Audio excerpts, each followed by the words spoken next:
तो चलिए आज हम बात करते हैं तंत्र के सार के बारे में।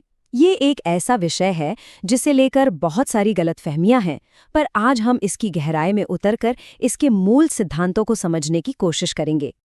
नमस्कार। किसी भी गहरी खोज की शुरुआत एक शांत और सम्मानजनक मन से होनी चाहिए, और तंत्र का विषय निश्चित रूप से एक गहरी खोज है। जरा सवाल पर गौर कीजिए, यही एक सवाल तंत्र के पूरे नजरिए को सामने रख देता है। ये कोई ऐसा रास्ता नहीं है जो आराम या बचाव की बात करे, बल्कि ये तो संघर्ष को गले लगाकर आगे बढ़ने का मार्ग है। तो सबसे पहला और सबसे जरूरी सवाल, आखिर ये तंत्र है क्या?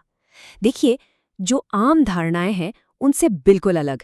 तंत्र असल में मुक्ति का एक बहुत ही व्यवस्थित विज्ञान है। इस एक शब्द के पीछे ना दो बहुत गहरे मतलब छिपे हैं। पहला है जड़ता से मुक्ति, मतलब हमारी अंदर की सुस्ती, हमारी सीमाएं, उनसे आज़ादी। और दूसरा मतलब है विस्तार, अपनी चेतना को फैलाना, इतना फैलाना कि वो ब्रह्मांडीय चेतना से मिल जाए। तो ये एक तरह से सिकुड़ने से फैलने की एक यात्रा है। अब यहाँ एक बहुत ही दिलचस्प फर्क सामने आता है। जहाँ वैदिक मार्ग कहता है कि दुनिया की बाधाओं से बचकर सावधानी से आगे बढ़ो, वहीं तंत्र कहता है नहीं, बाधाओं में कूदो, उनका सामना करो और उन पर जीत हासिल करो। ये सिर्फ थियरी नहीं है, ये एक प्रैक्टिकल साइंटिफिक रास्ता है। और तंत्र के इस प्रैक्टिकल विज्ञान को समझने के लिए हमें इसकी कॉस्मिक विजन को समझना होगा। शिव और शक्ति का वो अनंत नृत्य जिस पर यह पूरा ब्रह्मांड टिका हुआ है। तो तंत्र की पूरी फिलॉसफी ना दो पिलर्स पर टिकी है, शिव और शक्ति। शिव है परम चेतना, शांत, स्थिर, बस एक गवाह की तरह।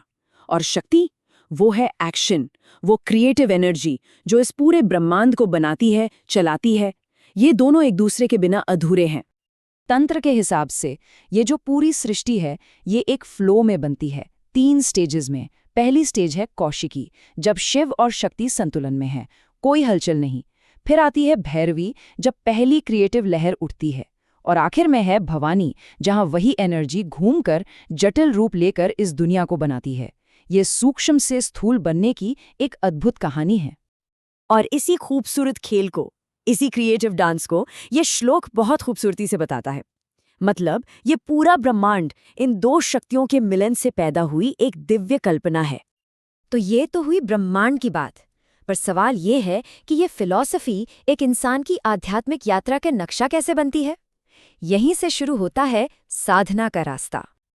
देखिए, साधना का मतलब कोई शांत बैठकर की जाने वाली पूजा नहीं है। नहीं, तंत्र में इसे साधना समर कहा गया है, एक युद्ध। ये अपनी अंदरूनी और बाहरी कमजोरियों के खिलाफ एक जंग है, जिसका मकसद है सृष्टि के बहाव को उल्टा मोड़कर वापस परम चेतना तक पहुंचना। और ये जो मानसिकता है ना, इससे ये एक लाइन क्या खूब बयां करती है। ये दया की भीख नहीं है, ये शक्ति का आवाहन है, ताकि हर खतरे को पार किया जा सके। एक साधक की ये जो यात्रा है, ये 3 पड़ावों से होकर गुजरती है। पहली है शाक्त अवस्था, जहां संघर्ष करके हिम्मत और ताकत मिलती है। फिर आती है वैष्णव अवस्था, जहां सब कुछ एक दिव्य खेल जैसा लगने लगता है। और आखिरी है शैव अवस्था, जहां बस परम समर्पण होता है और परम सत्ता में विलय। अब सवाल ये है कि इस मुश्किल सफर में मदद के लिए कोई टूल, कोई उपकरण है? बिल्कुल है। और यहीं पर बात आती है मंत्र की, ध्वनि के विज्ञान की। देखिए, तंत्र का एक बहुत ही फंडामेंटल सिद्धांत है कि इस यूनिवर्स में हर चीज, लिटरली हर चीज एक वाइब्रेशन है, एक कंपन है। और हर कंपन की जो सबसे पहली और सबसे बारीक अभिव्यक्ति होती है, वो है ध्वनि, जिसे शब्द कहते हैं। तो फिर मंत्र क्या है? ये सिर्फ कुछ शब्द नहीं हैं जिन्हें दोहराया जाता है। नहीं, ये एक साइंटिफिक टूल है, एक खास फ्रीक्वेंसी वाली ध्वनि, जिसे इस तरह से डिजाइन किया गया है कि वो साधक की वाइब्रेशन को यूनिवर्स की वाइब्रेशन के साथ अलाइन कर दे, एक सुर में ले आए। और गोल क्या है? लक्ष्य है मंत्र सिद्धि। इसका मतलब है एक ऐसी स्टेज पर पहुंचना जहां हमारी अपनी वाइब्रेशन और इस पूरे ब्रह्मांड की वाइब्रेशन एक हो जाए। जब ये दोनों कंपन एक हो जाते हैं, बस वही है मंत्र सिद्धि। और यही हमें तंत्र के अल्टीमेट गोल, उसके अंतिम लक्ष्य की ओर ले जाता है। हर तरह के बंटवारे का खत्म होना और बस एक हो जाना। ये श्लोक इस पूरी ट्रांसफॉर्मेशन की कहानी कहता है कि शुरुआत में हर कोई अपनी पाश्विक प्रवृत्तियों में फंसा है, लेकिन जब वो हिम्मत करके वीर भाव में स्थिर हो जाता है तो धीरे धीरे वो देवता बन जाता है। ये कोई छोटा मोटा बदलाव नहीं, ये एक पूरा रूपांतरण है। तो आखिर में मंजिल क्या है? मंजिल कुछ पाना नहीं है, बल्कि खुद को मिटा देना है। जैसे एक नदी समुंदर में मिलकर समुंदर ही बन जाती है, वो अपनी अलग पहचान खो देती है, ठीक वैसे ही जीवात्मा का परमात्मा में पूरी तरह से मिल जाना। और ये बात हमें एक बहुत गहरे सवाल पर लाकर छोड़ देती है।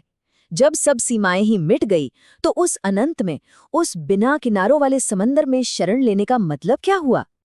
इसका जवाब शायद इसी खूबसूरत श्लोक में छिपा है कि इस दुनिया रूपी सागर में वो परम चेतना ही वो जहाज है जिसमें हम शरण लेते हैं। ये समर्पण और विश्वास की एक गहरी तस्वीर है जो हमें इस अनंत यात्रा पर भरोसा दिलाती है।